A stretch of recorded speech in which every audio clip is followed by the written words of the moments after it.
दिवाळीच्या जल्लोषाची खरी सुरुवात एका थरारक कथेतून झाली आहे, श्रीकृष्ण आणि नरकासुराच्या युद्धातून। कथा अशी आहे, नरकासुर नावाचा एक बलवान पण क्रूर राक्षस होता। त्याने 16,000 कन्यांना कैद केले होते। त्या सर्वजणी भय आणि अंधारात अडकून होत्या। पण जिथे धर्माचा आवाज दाबला जातो तिथे स्वयं श्रीकृष्ण प्रकट होतात। सुदर्शन चक्राच्या एका प्रहाराने श्रीकृष्णांनी नरकासुराचा अंत केला आणि त्या 16,000 कन्यांना मुक्त केले।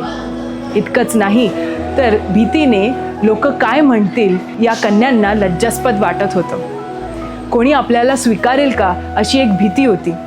म्हणून करुणामय श्रीकृष्णांनी त्यांना आपल्या राण्या म्हणून स्वीकारलं। नरक चतुर्दशीचा संदेश याच कथेत दडला आहे। अंधार कितीही गडद असो, पण जेव्हा धर्माचा दीप प्रज्वलित होतो तेव्हा अधर्म नष्ट होतोच। खरा प्रकाश बाहेरील नसून तो मनाचा करुणा आणि स्वीकारही आहे। तर चला नरक चतुर्दशीला श्रीकृष्णांच्या या विजयाची आठवण ठेवूया आणि दिव्यांच्या प्रकाशासोबत मनाचाही प्रकाश उजळूया, कारण खरी दिवाळी इथूनच सुरू होते। हरे कृष्णा।